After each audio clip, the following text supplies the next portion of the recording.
Hey y'all, here I am. I'm going to help you solve those questions on the quizzes for your final review. I might not go through all of them or I might not finish all of them, but I'll set them up for you. So this one should be easy. Find the sum. All we're doing is adding. So remember, they got to go in order from the largest exponent to the smallest exponent. So we're going to start off with this one, and I'm going to start it off largest to smallest. So 2x squared. Next one is this one. Take the sign with it, minus 2x, and then this is a positive 3. Then, since I'm adding, I'm just going to put it directly underneath because we like that. So this one is a 4x. I'm going to look, and it combines with the other one that has a x, just an x. So plus 4x. You see how I'm lining them up? So they're alike, so their terms are alike. And then I have a minus 5. That one doesn't have anything attached to it, so I put it underneath here. And then plus 3x squared. Since they're adding, I'm just going to put a big old plus sign and just go ahead and add it and find your answer. Now this one, they're not adding, they're subtracting. Huge difference as to what you do. So I'm going to still write it on the side, and I'm going to start from largest exponent, which is a squared, to smallest or no exponent. So I'm going to start off with x squared plus 5x, because it's positive 5, minus 4. Okay, that one's done. And I'm going to line it up with the next one. But this negative or this subtraction sign means that this subtraction is going to be distributed to every piece. So instead of it looking like a positive 4 negative x squared and a positive 6, it's now going to be a negative 4x plus x squared minus 6. So I'm just going to line those up here. And I got a negative 4x, so I'm going to put it negative 4x. I've got a positive x squared, so plus x squared. I've got a minus 6, so I got a minus 6 here. And go ahead and combine, and that's it. That's how you find your answer. And remember, these are 1x squared. Now, for 3 is a little different. 3 is not adding or subtracting. It is multiplying. So you got to remember what to do. You got to distribute 2 times, or repeated distribution. So what I'm going to do is I'm going to distribute the 4, pretend that's not there. So I'm going to distribute the 4 to the 5x, which is 20x squared, and then distributed it here, which is minus 8x, right? All you're doing is multiplying.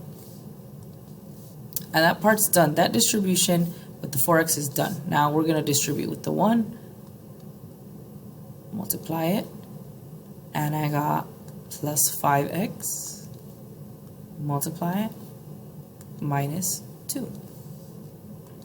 And now I can combine like terms, and I'll get my answer.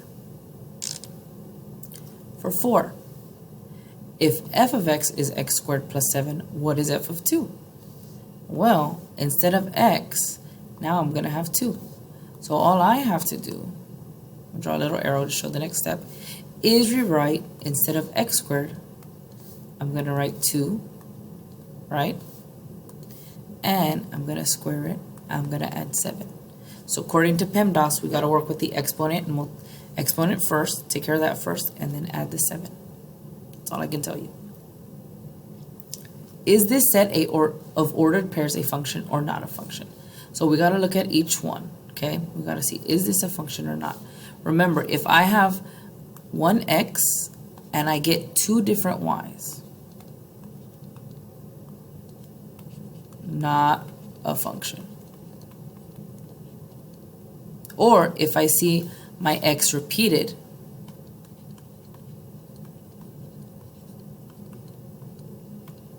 not a function. If I see that repeated, it's not a function.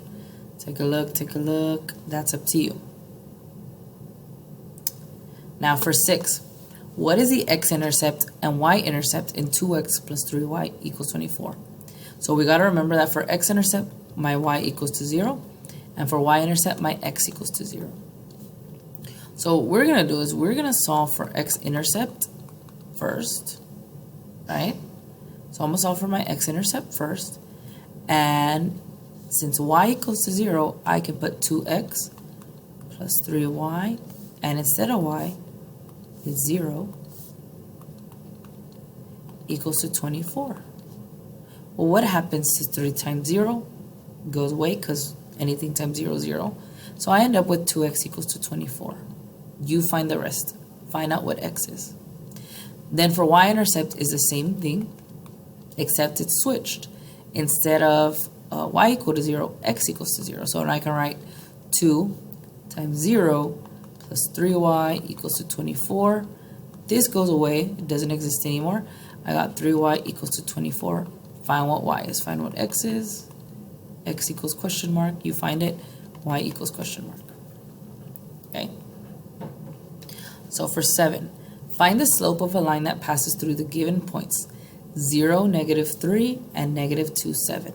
So remember, our equation for slope is going to be m equals to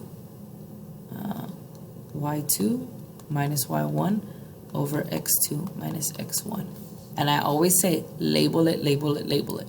So label x1, y1, x2, y2. And all we got to do is plug it in. Instead of y2, I'm going to write 7. And you have to remember to keep that minus sign or you're going to mess up. Keep that minus sign. I'm going to draw it dark. Okay? And then y1, which is this guy, minus -3 over x2, which is -2. Keep that minus sign, minus, because it's part of the formula, 0. Now, 7 minus -3, you're taking away negativity, which means that it turns positive. So 7 plus 3 is 10 over -2 minus 0, -2. What are you going to get? Which one? Get the most simplified version. There's going to be a good answer here, but there's going to be a good answer in one of these, but there's the best answer. So pick the best answer. Okay? The one that I would say, okay, you're done. There's nothing else you can do. Now for 8, look at this. These are all equations, and the form of these equations is y equals mx plus b. So if you look at all these equations, they have a m and they have a b. Here, and m stands for slope, and b stands for y-intercepts, right? So there's no b, nothing says y-intercept, but I do know slope, I know point. So I can use that to my advantage. Now, if I were to write this, so far I have y equals 4x. I don't know b yet. I don't know that part yet. That's what I'm missing. So what I'm going to do is I'm going to take what I have and use it to find what I'm missing. So I have y. So instead of y, these all stand for something. This stands for slope, which is m. This stands for a point. Well, the letters for this is x and y, right? So what I can do is I can use all that to substitute. Instead of y, I'm going to write 1 equals 4. My x is -2. And my b is, well, I don't know it. Okay? 1 equals 4 times -2, b. So now your job is to solve for b, so that when you find what b is, you can plug it in here, and you'll get your equation. Okay? So, hint, hint, 1 equals -8 plus b. Find b. That's as far as I can tell you. Now, for 9. 9, I know it just says that, but what I'm asking is to solve system of equations by substitution. Okay, so it'll say whether you need to do substitution or elimination. Let's look here. Substitution means I have one variable and I take it and I plug it into the other equation. So right here I have y equals x minus 2. Y is by itself. That means that whenever I write y, I can also write x minus 2. So what I'm going to do is take that x minus 2, plug it into this equation. That way I just have one equation with one unknown.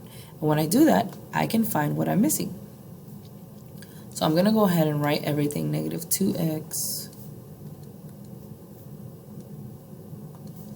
-2x plus 3 And instead of y, I'm going to write x minus 2 equals negative 1. Now, I always tell you guys, I don't like parentheses. Don't give me those parentheses. So distribute. Positive 3x minus 6 equals to negative 1. And you got negative 2x. Okay? Combine like terms. Positive 2 plus 3 is negative 1x. Sorry, just kidding, not negative 1. Positive 1x minus 6 equals to negative 1. So then you find out what x equals. Whenever you find out what x equals, you're going to take it and you're going to plug it in here to find your y. So whatever you get for x, this magic number, plug it in here, whatever that number is, minus 2, to find your y. Okay? So for 10, this one is not solved by substitution because you don't have a variable by itself.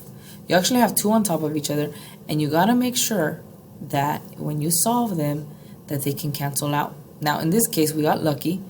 We got something that cancels out. You see the 5 and the 5 because they're same numbers, different signs. So these can cancel out. When they're not the same number, for example, let's say you wanted to cancel out the x's. Let's just cancel out x's.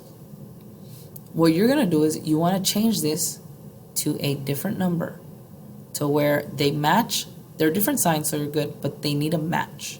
They need a match number. So the way that I do that is I multiply all this by 5. Okay? And when I do that, I'm now going to get the top equation to be negative 5x plus 5y equals negative 5. The bottom, I'm going to get it to be 5x minus 25y. Oh.